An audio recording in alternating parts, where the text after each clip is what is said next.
네 번째 오늘 삭개오에 대해서 말씀 나누도록 하겠습니다.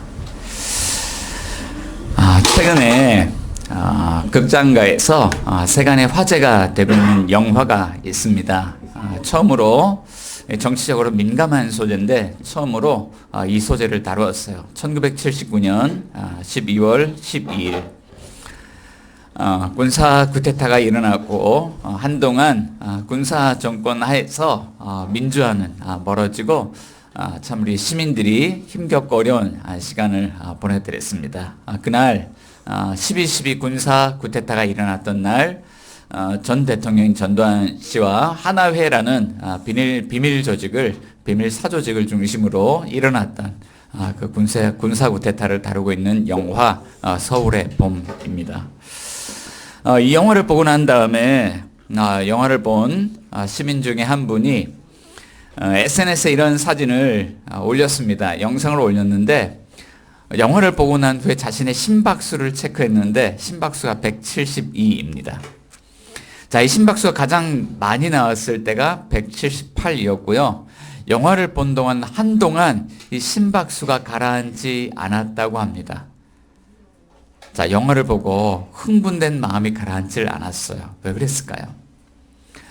자, 우리는 영화를 볼 때 이런 것을 기대합니다. 권선징악, 선이 악을 이기고 정의가 승리하는 그런 모습을 통해서 영화를 보기를 원하는데 이것은 군사 반란을 일으켰던 그런 악한 힘들이 정의를 뒤집어엎고 승리하는 모습으로 영화가 끝이 납니다.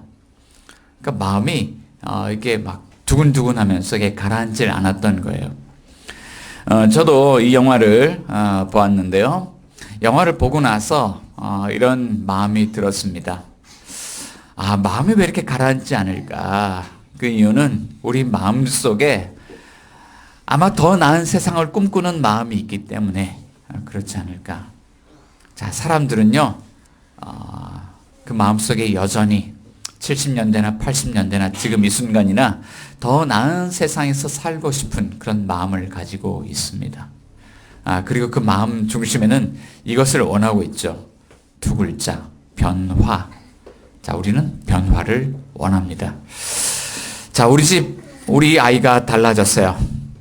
아이만 달라져도 사람들은 TV 프로그램에 열광합니다. 심지어는 개과 천선, 우리 집 사랑하는 견이 변화되기만 해도 사람들은 열광합니다. 사람들은 변화에 열광합니다. 자, 그런데 만일 정말 세상에 나쁜 놈도 이런 나쁜 놈이 없어요. 그런데 이 너무나도 이기적이었던 이런 사람이 어느 날 한순간 갑자기 변하여 매우 관대한 사람으로 변화됩니다. 여러분, 이런 변화를 본다 그러면 그 변화를 따라가지 않겠습니까? 그 변화에 소망을 가지지 않겠습니까? 오늘 본문의 이야기는요, 그 변화에 관한 이야기입니다. 예수님께서 예루살렘으로 향하여 올라가시던 중에 여리고라는 도시를 지나가게 되었습니다. 자, 이 소식이 여리고에 전해지자 여리고 시민들이 길거리로 쏟아져 나왔습니다. 왜냐하면 예수님을 보기 위해서. 예수님이 당대의 슈퍼스타였기 때문에 사람들은 누구나 예수님을 보고 싶어 했습니다. 자, 그런데 그날 오늘 본문의 주인공도 그 자리에 서 있었습니다. 그의 이름은 삭개오입니다. 자, 그는 원래 어떤 사람이었다고 소개하고 있을까요? 저 오늘 본문 2절인데요. 한번 같이 한번 읽어볼게요. 시작. 삭개오라 이름하는 자가 있으니 세리장이요 또한 부자라. 자, 그는 누구입니까?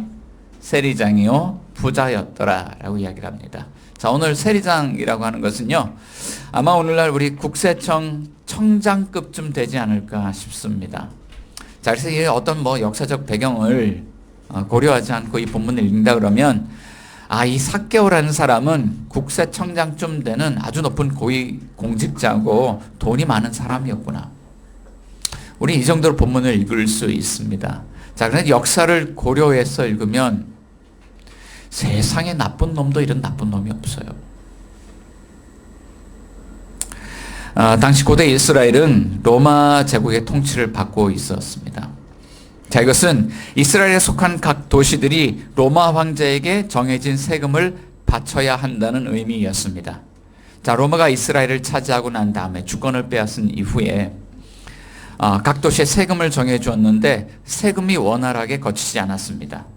왜냐하면 사람들이 재산을 은닉하고 시장거리도 아주 암암리에 진행을 했기 때문입니다. 자, 로마 사람들은 그들의 돈을 긁어낼 수가 없었습니다. 자, 그래서 로마 정부가 세금을 걷기 위해서 새롭게 고안한 정책이 있었습니다. 현지인들을 세리 공무원으로 뽑아서 그들을 통해서 세금을 걷어야 되겠다. 자, 실제로 현지 토착민들을 세리로 뽑았고 그들을 통해서 세금을 걷게 했습니다. 자, 현지 사정에 밝았던 그들은 사람들이 어디에 재산을 은닉했는지 찾아내기 시작했고 사람들의 돈을 긁어 모아서 로마 정부가 정한 세금을 또박또박 내기 시작했습니다. 자, 새로운 정책은 대성공이었습니다. 자, 그런데 문제는 이 로마 정부가 세리들이 초과해서 부당하게 거둔 세금에 대해서 관여하지 않았다는 것입니다. 오히려 세리들이 세금을 더 잘 거둘 수 있도록 그들을 안전하게 지켜주기 위해서 로마의 경비대를 그들에게 붙여주었습니다. 이 사회가 어떻게 되었겠습니까? 이스라엘에 속한 이 도시에 살아가는 시민들은 살아가기가 너무나도 버겁고 힘들어졌습니다. 그들은 가난해졌고 그들은 배고팠고 그들은 억압 속에서 고통을 호소했습니다. 그럼에도 불구하고 부자가 된 이 세리들, 그들은 부자였다고 소개하는데 우리가 생각하는 정도의 부자가 아닙니다. 그들은 아주 큰 부자가 되었습니다. 아주 호화로운 생활을 하기 시작했습니다. 그럼에도 그들은 양심의 거리낌이 전혀 없었습니다. 그들은 오직 돈밖에 몰랐고 그들은 성공을 위해서 계속해서 열심히 달려갔습니다. 자, 그런데 삭개오는 오늘 어떤 사람이라고 소개하고 있냐면 그 세리 공무원들 중에서도 그들을 관장하는 우두머리 세리장이었다고 이야기하고 있고 부자였다고 이야기를 하고 있습니다. 자, 이스라엘 사람들은 삭개오를 어떤 사람이라고 생각했을까요? 세상에 나쁜 놈도 이런 나쁜 놈이 없어요. 민족을 팔아먹은, 동족을 팔아먹은, 나라를 팔아먹은 저 원수 로마의 앞잡이들, 배신자요, 반역자요, 매국노라고 생각을 했습니다. 자, 그런데 삭개오를 미워했던 사람들의 모습이 오늘 본문 안에 고스란히 담겨 있어요. 자, 3절 4절 말씀 가운데 보면 자, 그 모습이 이렇게 나오죠.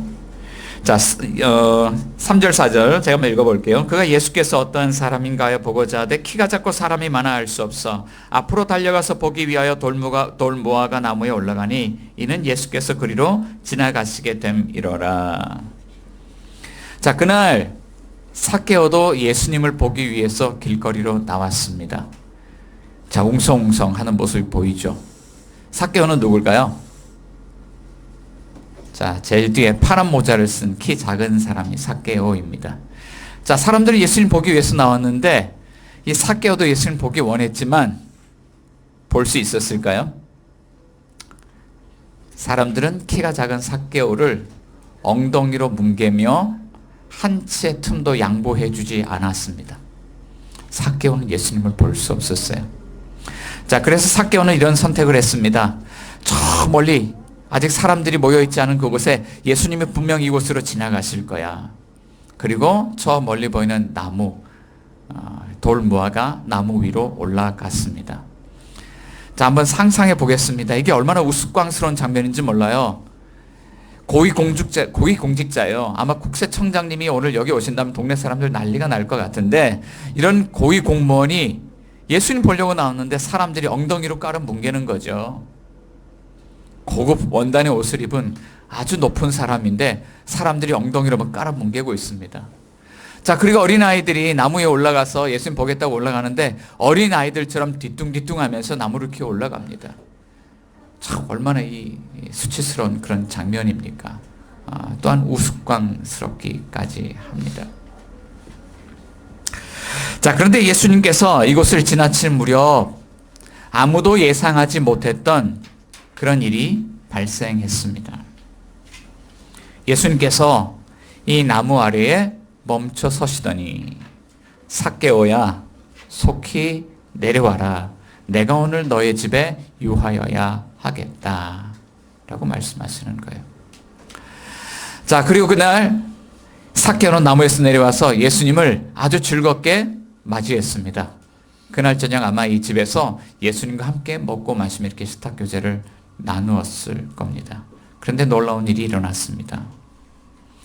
그날 저녁에 삭개오와 예수님 간에 어떤 일이 있었는지 모르겠지만 삭개오에게 이런 일이 일어났다고 오늘 본문은 우리에게 전해주고 있거든요. 8절 가운데 삭개오는 예수님께 이런 고백을 하고 있어요. 삭개오가 서서 주께 여짜오되 주여 보시옵소서 내 소유의 절반을 가난한 자들에게 주겠사오며 만일 누구의 것을 속여 빼앗은 일이 있다면 내 갑절이나 갚겠나이다. 삭개오가 무슨 이야기를 했냐면 내 소유의 절반을 가난한 사람들에게 나눠주겠습니다. 그리고 또 무슨 이야기를 했냐면 만일 내가 속여 빼앗은 것이 있다면 그것을 4배로 쳐서 원금을 4배로 쳐서 그 피해자들에게 보상을 하겠습니다. 그렇게 이야기를 했다는 거예요. 여러분 삭개오가 원래 어떤 사람입니까? 그는 돈밖에 모르는 사람이었어요. 그는 돈을 위해서라면 자신의 동조, 친구, 이웃 팔아먹는 데 서슴지 않은 그런 사람이었어요. 돈밖에 모르는 괴물이었습니다. 그런 그가 소유의 절반을 가난한 사람들에게 나눠주겠습니다. 속여 빼앗은 것 있다면 4배로 갚겠습니다. 이야기를 했다는 거예요. 여러분 어떻게 이런 변화가 하루아침에 일어날 수 있습니까? 무엇이 그를 이렇게 변하게 했을까요? 자, 우리 형제들도 많은 집에 보면 서로 싸우잖아요. 근데 잘 안 변합니다. 네, 우리도 교회에서 같이 신앙생활을 하고 있지만 사람이 변하는 건 참 쉬운 일이 아닙니다. 만일 누군가 이렇게 변화되는 모습을 본다면 도대체 저 사람은 어떻게 변화됐지? 아마 우리는 이렇게 이야기를 하면서 그 방법을 찾을지 모르겠습니다. 사모님 저 뒤에 그 카메라가 제가 초점을 안 맞춰놓고 왔는데요. 카메라 좀 맞춰주시면 좋겠습니다. 네. 이번 주에 오늘 또 방송에 올라가면 화면은 여기를 비추겠고 저는 딴 데서 이야기를 하고 있고 네, 그럴 것 같습니다. 자, 오늘 본문은 성경은 이렇게 이야기를 하고 있습니다. 무엇이 우리를 변하게 만들까요? 자, 같이 한번 읽어보겠습니다. 시작. 예수님과의 인격적인 만남이 우리를 변화의 자리로 이끈다. 자, 그래서 신자는요, 예수님과의 인격적인 만남을 사모해야 합니다. 예수님과의 인격적인 만남이 우리를 변화시킵니다. 자, 우리 믿는 사람들은요, 예수님과의 만남을 사모해야 합니다. 예수님을 머리로 아는 것과 예수님과 만나는 것은 전혀 다른 문제입니다. 우리는 가정이 변하기를 원하고 공동체가 변하기를 원하는데 변화를 원한다면 예수님과의 만남을 사모해야 합니다. 자, 그날 삭개오는 예수님과의 만남을 사모했습니다.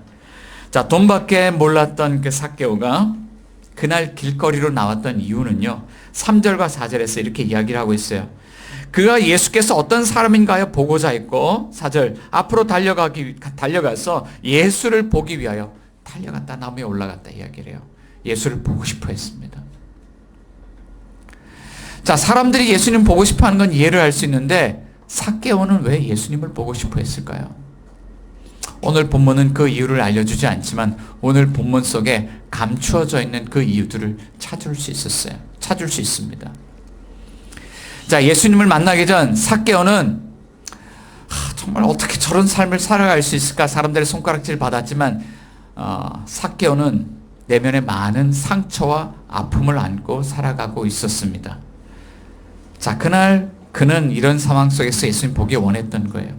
자, 그 이유를 이것을 통해서 좀 찾을 수 있는데요. 첫 번째는 삭개오의 이름을 통해서 우리는 그의 내면의 고통을 들여다볼 수 있어요. 자, 여러분 이름이 있습니다.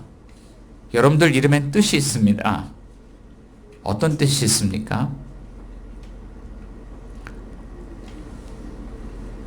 한결아, 너의 이름은 어떤 뜻이 있니? 한결 같아라. 마음이 한결 같다. 그런 뜻이야? 주님의 길을 깨끗하게. 주님의 길을 깨끗하게.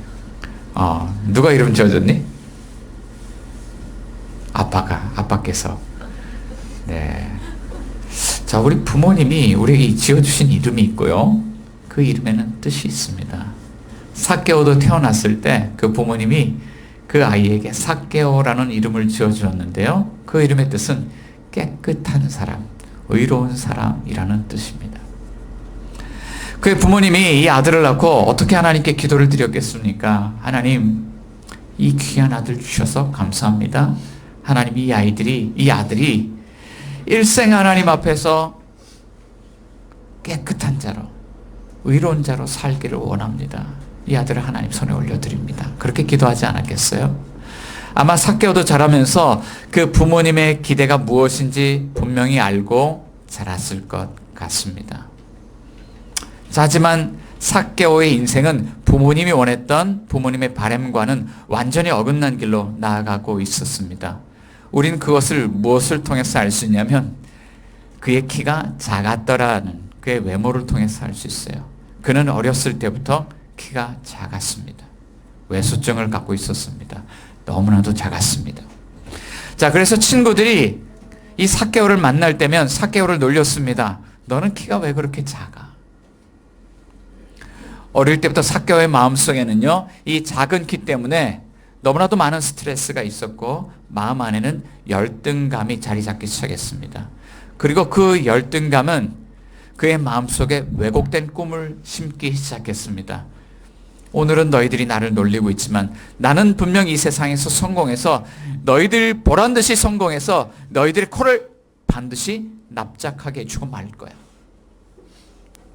그리고 그 열등감은 그에게 동력을 제공했습니다. 결국 그는 세리장이 되었고 아주 큰 부자가 되었습니다.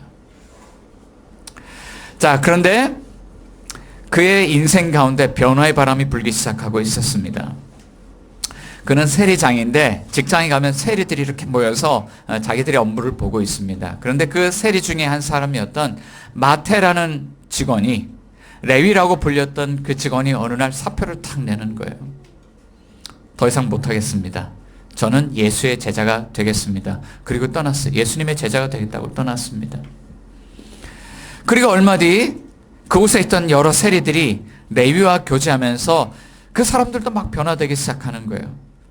결국에 그 직장에 세리장 삭개오 한 사람만 남고 모든 세리들이 레위와 교제하면서 이상하게 변화되어 가고 있었습니다.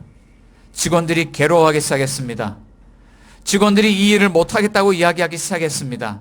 그리고 어떤 직원은 성전에 날마다 올라가서 울며불며 성전 안에 들어가지도 못하면서 하나님께 이렇게 기도하고 있었습니다. 눈물을 툭툭툭툭 떨구면서 하나님, 나를 불쌍히 여기소서. 나는 죄인이로소이다.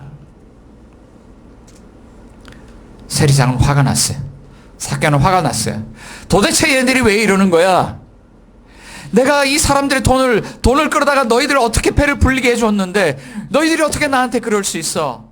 너희들 도대체 왜 그러는 거야? 그런데 그 사람들 건들면 건들수록 그들이 하는 이야기가 꼭 하는 이야기가 있었어요. 그들의 중심에는 예수라는 사람이 있었습니다. 화가 났어요. 처음엔 예수라는 사람에 대해서 화가 났습니다.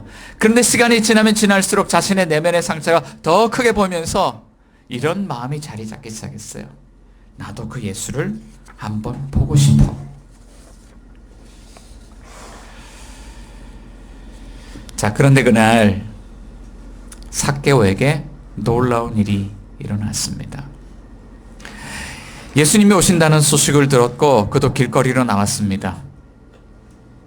그리고 사람들이 끼워주지 않아서 저기 앞에 달려가서 돌무화과 나무에 올라가서 예수님이 오는 것을 보며 기다리고 있었습니다. 그런데 왜일까요? 예수님이 다가오는 것이 보이는데 심장이 쿵쾅쿵쾅 거리기 시작해요.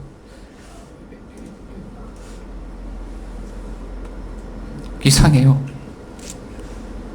예수님 바라보고 있는데 예수님 이곳으로 오는 것 같은데 왠지 나를 향해서 걸어오고 있는 것 같아요. 심장이 뛰기 시작합니다. 에이, 설마 아니겠지. 그냥 지나가는 거겠지. 가까이 다가오면 다가올수록 그 확신은 진짜가 되어가고 있었습니다. 예수님이 내 앞에 멈추셔 서셨어요.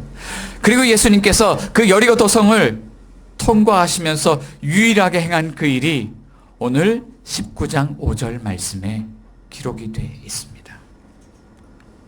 같이 한번 읽어볼까요? 시작. 예수께서 그곳에 이르사 쳐다보시고 이르시되 삭개오야 속히 내려오라 내가 오늘 내 집에 유하여야 하겠다 하시니.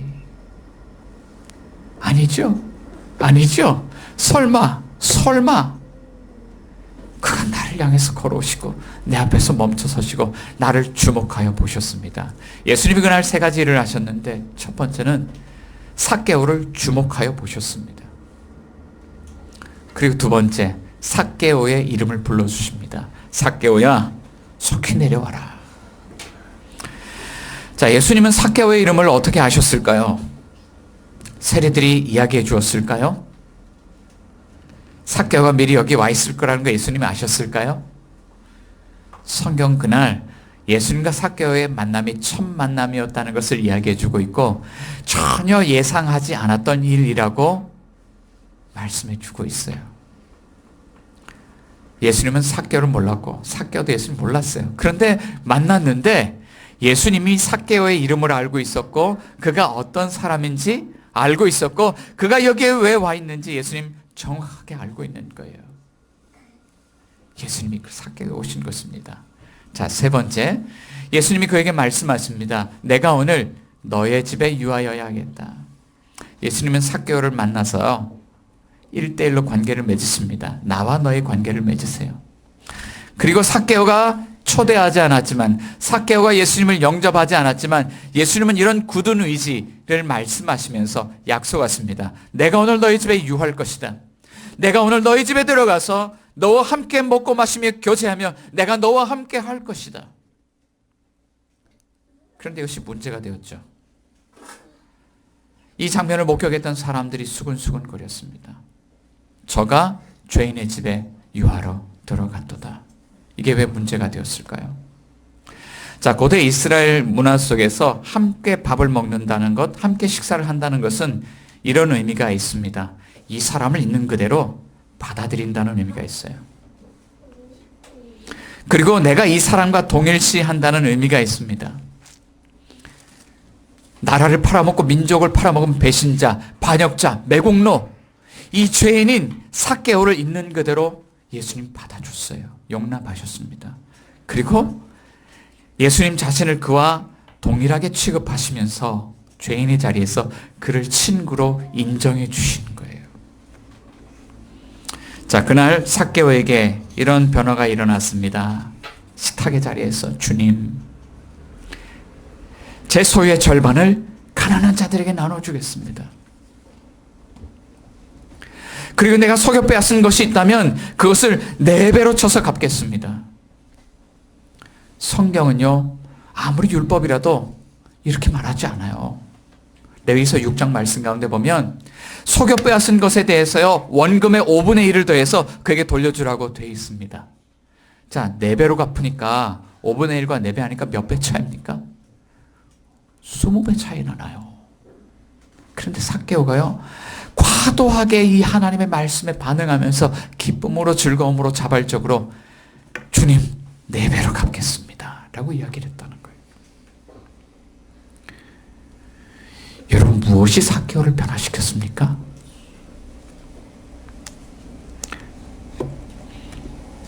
세상에 나쁜 놈도 이런 나쁜 놈이 없었는데 그런 삭개오를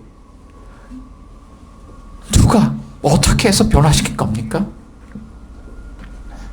성경 그날 이 여리고 성을 통과했던 예수님이 무엇 때문에 여리고성을 통과했냐면 그날 예수를 보기 위해서 나왔던 한 사람 삭개오를 위해서 예수님이 그를 찾아오셨고 그를 있는 그대로 용납하셨고 그를 인정해 주셨고 그와 함께 먹고 마시며 교제했던 예수님과의 그 만남이 그의 인생을 완전히 변화시켜 놓았다고 성경은 말씀하고 있는 거예요.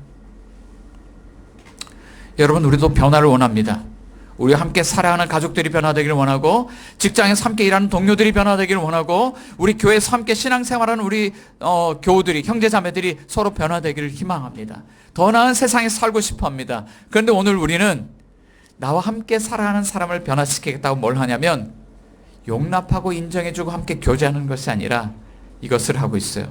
율법의 기준을 들이대고 그들에게 이렇게 변화되라고 우리는 요구를 하는 삶을 살아갑니다. 저희 집에는요, 방이 3칸이 있는데 한 칸은 저희 부부가 사용을 하고요, 한 칸은 저희 큰아들, 둘째 아들이 사용을 하고요, 한 칸은 셋째와 막내 아들이 사용을 합니다. 자, 그런데 간혹 셋째, 넷째 아이가 사용하는 그 방문에 이런 메모 쪽지가 붙을 때가 있습니다. 형아들 출입금지, 승호 형아 출입금지, 준호 형아 출입금지. 그래서 얘들아 이거 왜 붙여놨니? 제가 물어봐요. 그러면 아이들이 이렇게 대답을 합니다. 아빠, 형아들이 우리 괴롭혀요.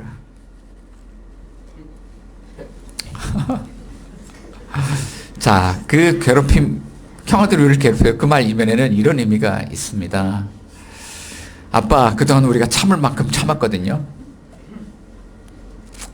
형아들이 만약 우리 안 괴롭히면 우리도 계속 참을 거예요. 그런데 만일 형아들이 우리를 한 번만 더 건드린다 그러면 우리 가만히 있지 않겠어요. 우리도 한판 뜰 거예요. 이런 의미지 않겠습니까? 이런 의미지 않겠습니까? 자, 근데 한번 질문할게요. 근데 그렇게 선전포고를 하고 기준을 이야기하고 명령을 내렸지만 형아들이 변합니까? 사단이 나요. 또 건들고요. 결국에는 폭발하고 난리가 납니다. 자, 그런데 아이들이 이렇게 서로 막 티격태격 하는 모습을 보면요. 근데 사실은 아이들이 태어나기 전부터 우리 부부가 했던 일들이에요. 결혼을 하고 참 신혼 때 참 행복했습니다. 여러분도 행복하셨죠? 네, 그런 시기가 있었습니다. 자, 그런데요, 이렇게 살다 보니까요, 계속 마냥 좋은 것만은 아니에요. 서로에 대한 흠결이 보이기 시작합니다. 그리고 한마디 꺼낸 것이 2마디 되고 2마디 꺼낸 것이 3마디 되는데 집에 올 때마다, 퇴근하고 들어올 때마다 집에 와서 이제 지적질을 시행을 하는 겁니다. 여보, 살림은 이렇게 하는 게 아니에요. 여보, 빨래는 이렇게 하는 게 아니에요. 여보, 냉장고 정리는 이렇게 하는 게 아니에요. 여보, 부식 관리는 그렇게 하는 게 아니에요. 피곤해서 들어왔는데 참 피곤해요. 내 아내는 하루 종일 저를 기다렸던 것 같습니다. 기다렸다는 듯이 다다다다다다다 따라다니면서 이야기들을 쏟아내기 시작하는데 얼마나 힘든지. 그래서 여보, 대화는 간결하게. 자, 잔소리가 1마디가 2마디가 되고 2마디가 3마디 되고 10마디가 이렇게 부부관계가 더 나아졌을까요? 나빠졌을까요? 저만 이야기하는 게 아니라 아내도 저에게 이야기를 해요. 부부관계는 점점 벌어지면서 평행선을 걷기 시작합니다. 여러분, 언제 부부관계가 회복되는지 아세요? 내가 지적질해서 상대방이 그 기준에 맞출 때 변화되는 게 아니라 상대방의 기준에 내가 한참 미달이구나라는 것을 깨닫기 시작할 때, 그때부터 부부관계는 다시 새로워지기 시작합니다. 내가 문제였구나. 자, 근데 이렇게 보면은 그런 말들을 쏟아낼 때 부부관계가 변하던가요? 배우자가 변하던가요? 잔소리하면 우리 아이들이 변하던가요? 교회는 어떨까요? 여러분, 목사님들이 이런 설교를 참 많이 해요. 여러분, 복 받으려면 이렇게 살아야 합니다. 복 받으려면 예배 빠지면 안 됩니다. 복 받으려면 기도 열심히 해야 합니다. 새벽 기도 나오세요. 복 받으려면 헌금 생활 잘 하셔야 됩니다. 여러분 복 받으려면 전도 많이 해야 됩니다. 자, 그런 어떤 기준과 어떤 그런 율법적인 그런 설교의 내용들이 우리의 행동 양식에 변화를 끼칠 수 있습니다. 교회 사람도 많아지고 교회 재정도 더 많아질 수도 있습니다. 자, 그런데 정말로 그 사람들이 변하던가요? 내면 속에는 마음의 상처가 그대로 남아 있어요. 내면 속에는 그런 어떤 율법적인 그런 내용의 가르침 속에서 항상 뭔가를 해야 된다는 압박감이 있어요. 그리고 뭔가를 실제로 합니다. 그리고 내가 이걸 했어 라고 이야기를 합니다. 그런데 항상 마음속엔 죄책감이 있습니다. 하나님께서 주실 거라고 생각했던 복의 기준에 나의 삶이 항상 못 미쳤거든요. 항상 마음에 패배감이 있었습니다. 내가 그렇게 살지 못했기 때문에, 내가 못했기 때문에, 또는 내가 했기 때문에. 우리 교인들의 삶은요, 마치 바리새인과 같이 변화되어져 가고 있습니다. 여러분, 이것을 변화라고 이야기할 수 있습니까? 행동만 변화된다고 그걸 변화라고 이야기할 수 있습니까? 성경은요, 예수님을 만나야 한다고 말씀하고 있어요. 마음이 바뀌어야 된다라고 말씀하고 있습니다. 자, 그런데 문제는 예수님을 어떻게 만날 수 있을까요? 자, 놀랍게도 성경은 오늘 우리의 노력으로 예수님을 만날 수 있는 것이 아니라고 말합니다. 예수님과의 만남은 하나님의 은혜라고 이야기를 하고 있습니다. 내가 예수님을 보기 위해서 길거리로 뛰쳐나가고 내가 예수님 보기 위해서 나무 위로 올라갔다고 예수님 만나는 게 아니라 예수님이 나에게 찾아오시고 나를 만나 주셨을 때, 은혜로 만나 주셨을 때 예수님과 인격적인 만남이 이루어졌다라고 말씀하시죠. 삭개오는 그날 예수님을 보기 위해서 나무 위로 올라갔습니다. 그런데 오늘 성경은 우리에게 자신을 보여주시려고, 우리에게 인격적인 만남을 허락해 주시려고 나무 위에 올라가신 분이 계시다라고 말씀하고 있습니다. 그가 누구일까요? 바로 예수 그리스도입니다. 그날 삭개오는 예수님 보기 위해서 나무 위로 올라갔습니다. 그런데 예수님이 삭개오에게 말씀하십니다. 삭개오야, 속히 내려와라. 이 말은 어떤 의미일까요? 삭개오는 자신의 이름에 걸맞게 의로운 사람이 되고 싶었습니다. 삭개오는 부모님이 자신에게 바랬던 그대로 자신은 하나님 앞에서 깨끗하고 정결하게 의로운 사람으로 살아가고 싶었습니다. 그러나 그의 마음속에 있던 열등감은 그의 인생을 완전히 왜곡된 길로 인도했습니다. 그가 바랬던 삶은 이것이 아니었는데 그는 세리장이 되었고, 그는 동족을 착취해서 부자가 되었고, 그는 사람들로부터 손가락질 당하는 자리에 올라와 있었습니다. 그런데 그날 예수님께서 찾아오셔서 삭개오야, 속히 내려와라 말씀하십니다. 이런 의미가 있죠. 삭개오야, 속히 내려와라. 내가 너를 대신해서 너의 부모님의 기대에 만족하지 못했던 그런 삶, 왜곡된 삶, 사람들로 손가락질 당하는 그 자리, 그 나무 위에 내가 올라갈 테니 너는 내려와서 나의 의로움을 받아 누리렴. 삭개오는 오직 돈과 성공을 위해서 세리장이 되었습니다. 그는 항상 외로웠습니다. 나무 위를 기어 올라갈 때 자신을 쳐다본 사람들의 그 경멸하는 눈초리를 잊을 수가 없었습니다. 그는 조롱당했고 늘 수치스러웠습니다. 그럼에도 예수님은 그를 찾아오셔서 그를 부르셨습니다. 삭개오야, 속히 내려와라. 내가 너를 대신해서 너의 외로움을 당하고 사람들로부터 손가락질 당하고 사람들로부터 침뱉음을 당하고 사람들로부터 그런 벌거벗음을 당하고 내가 네가 당하는 수치를 대신 당하기 위해서 그 나무 위에 내가 올라갈 테니 너는 내려와서 하나님의 사랑받는 존귀한 아들로 살아가렴. 예수님께서 삭개오를 찾아오신 목적이 무엇입니까? 누가복음 19장 10절은 이렇게 말씀합니다. 인자가 온 것은 잃어버린 자를 찾아 구원하려 함이니라. 그런데 마가복음 10장 45절에서 동일한 이야기를 또 한 번 합니다. 인자가 온 것은 섬김을 받으려 함이 아니라 오히려 섬기려 하고 자기 목숨을 많은 사람의 대속물로 주려 함이니라. 예수님이 그날 삭개오를 찾아오셨습니다. 그리고 삭개오를 나무에서 내려오라고 하셨습니다. 그것은 예수님께서 삭개오를 대신해서 십자가에서 삭개오가 그날 당하고 있던 그런 온갖 저주를 예수님이 대신 당하시고 우리를 찾아오신, 오늘 삭개오로 살아가고 있는 오늘 우리들, 내가 원했던 삶이 아닌데 왜곡된 삶을 살아가고 있는 오늘 우리들을 찾아오셔서 십자가의 예수님을 우리에게 보여주시기 위함이었던 거예요. 사랑하는 여러분, 변화를 원하십니까? 여러분들 변화를 위해서 열심히 살아가고 있죠? 돈을 위해서, 성공을 위해서, 변화를 위해서, 더 나은 삶을 위해서 살아가고 있죠? 그런데 여러분, 변화의 길이 어디에 있습니까? 하나님은 그곳에 있는 것이 아니라 오늘 하나님의 은혜에 변화의 길이 있다고 말씀합니다.